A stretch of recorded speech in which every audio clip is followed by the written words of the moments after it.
Hey guys, what's up and welcome back to my channel. So today we are going to talk about TikTok, and as opposed to other times, instead of speaking about specific TikTokers or a creepy TikTok account as always, I wanted to talk about it in a broader sense just because TikTok has become such an enormous platform, and we've been seeing the people on that platform getting really massive opportunities, from late night shows to music careers to, just a series of things that really break into mainstream media. So I think it's interesting to discuss how it is that that's happening. However, before we get into that, I did want to thank today's sponsor, which is Bright Cellars. Bright Cellars is a monthly wine subscription that uses a 7-question quiz to match you with wines based on your tastes. The quiz then provides you with a variety of wines you'll like based on an algorithm that analyzes your taste profile. I really enjoy the experience of Bright Cellars because you're getting something new and that you've likely not tried before, and that's always exciting, especially because it's delivered right to your door. I also like that there's a quiz to match me because there's so many choices and it can be overwhelming to even know where to begin. Bright Cellars simplifies that for you. I personally love the personalization of it because it not only educates me on my taste,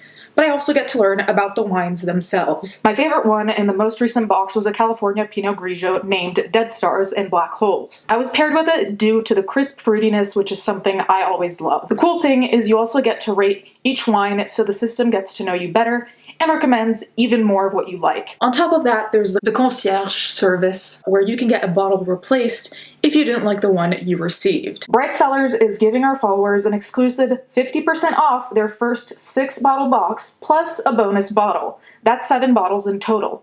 Follow my link below to take the quiz and get started. Thank you, Bright Cellars, for sponsoring this video. So I was reading articles about TikTok, and especially how a lot of TikTokers, much like YouTubers, try to break into the music industry. I think it's important to separate the two groups. There are more groups, but just to make it simple, 2 groups of people who are the ones who actually have always wanted to have a musical career versus the ones who have attained enough fame or notoriety where they bank on a music career. Let's say a Jake Paul compared to an actual person who is interested and passionate about music. I'm going to mention a couple of creators, and by mentioning these creators, I'm not trying to shade them or anything like that. I'm just using them as examples because I will be talking about the top TikTok creators. So one of them is Bella Poarch. Now, if you don't know who Bella Poarch is, you probably do, but just don't know her name. She's the one who kind of like lip syncs and bobs her head, basically. I'll put a couple TikToks in if I don't get copyrighted.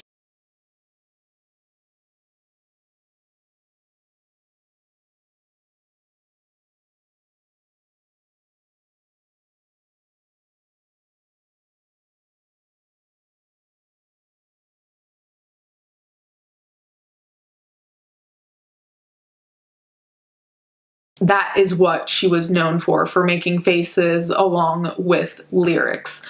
Now, just recently, she came out with a song called Build a Bitch, which is very reminiscent in my mind to Melanie Martinez. Like, if you didn't know Bella Poarch sang it, you probably would assume that it was Melanie Martinez because it has very much the same voice, the same vibe as that. It reminded me of the song Playdate a little bit, and it got a massive amount of views. And the reason I wanted to talk about that is because I was reading this article by Kat Tenbarge, and I'll link it down below. She was making the point of the lyrics in the song basically say that people want to build Bella, like in Build-A-Bear, kind of like pick what you want, discard what you don't want, and you're building your own perfect person, basically. And Kat Tenbarge said, "It's an objectively true message, but what fascinated me about Build-A-Bitch is that the concept of individuality lies in stark contrast to Bella's own rise to fame, which was precipitated by a seconds-long video of her staring into the camera while bobbing her head. The way Bella packaged her digitalized, optimized appearance, unwittingly sold it to millions of people, and launched a promising music career off it is a very Black Mirror means of celebrity. It's also indicative of how TikTok culture works within the app and crosses over to real-life influence, particularly in the music industry." And I thought that was interesting because both when I was doing my bachelor's and my master's, there were conversations about characters in books, obviously, that are blank slates. And in undergrad, we specifically focused on zombies in movies, which this sounds completely unrelated, but I promise it is. Zombies in movies, yeah, they're just trying to bite you, they're trying to infect people, they're trying to eat people, basically, sure. But the thing is, do the zombies have names? Do they have personalities? Do we know who they are, really? Or are they just all copies of copies of copies that just have some symbolic meaning? And obviously in the zombie movies, their meaning is death, basically. But in that class, we were also talking about how in books, there are certain characters that are blank, so you can project your own meaning onto them, or they're blank so you can project your own wants onto them. And I feel like that happens a lot with social media figures generally, even the ones who are very open about their personality or open about aspects of their lives. But I think it's even more particular with social media people like Bella Poarch, who are private about those things. And that's not to imply that she has nothing. All that I'm saying is that she chooses not to show a lot. We don't know a crazy amount about her compared to, say, vloggers on YouTube who show us their everyday life. In terms of Bella Poarch, we know that she can lip sync, she can bob her head, we know what she looks like, but aside from that, that's it. And so there is, like Kat Tenbarge said, that irony behind Build-A-Bitch, because it's like, we don't really know who Bella Poarch is, and you could make the argument that we don't really know who any celebrity is.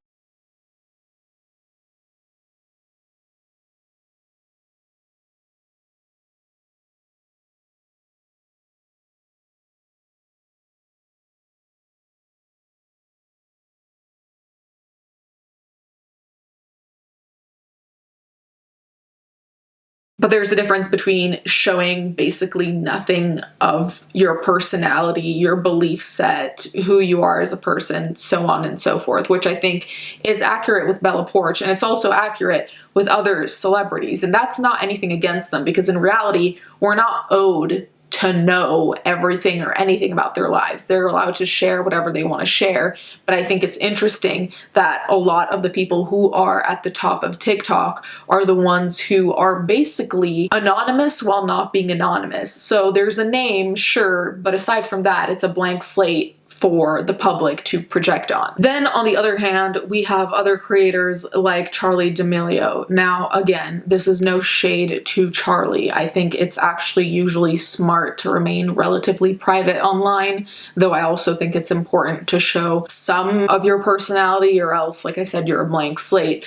But Charli is like the stereotype of the white dancing TikTok girl who basically lip syncs dances or comes up with dances, and that is all there is to her as far as we know. And it's interesting that her and Bella Poarch, just two examples, there are plenty of other people, but this is just for an example's sake, are the ones who have risen to an extreme level of stardom, because, as we said, Bella has her own music video.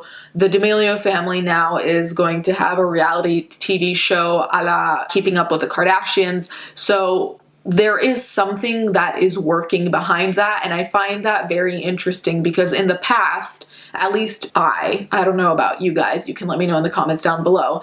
In the past, the people I was interested in or looked up to had a personality or something I could hook on to, in the sense of, I relate to them in that. I think this is interesting about them. I think they're funny, blah, blah, blah, blah.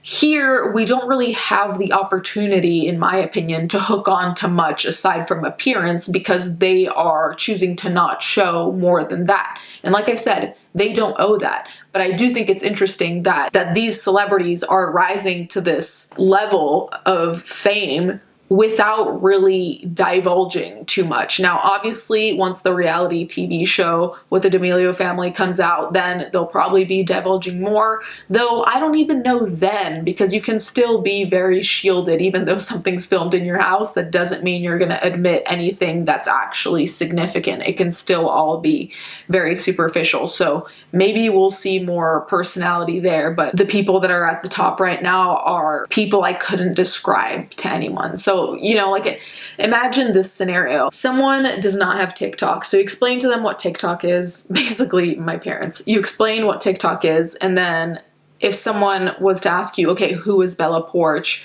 Who is Charlie? Well, what we'd probably say is, oh, Bella Poarch lip syncs and like moves her head and makes faces, and Charlie does dances. But aside from that, if they were like, oh, okay, but like what are they like? We wouldn't have answers. And I just find that extremely interesting. It's a funny contrast to think of like, yes, these are the most famous, but these are people we know nothing about, really. Anyways, guys, you can let me know what you think in the comments down below. Thank you so much for watching. Thank you to my patrons as always, and let's get right to the fan art.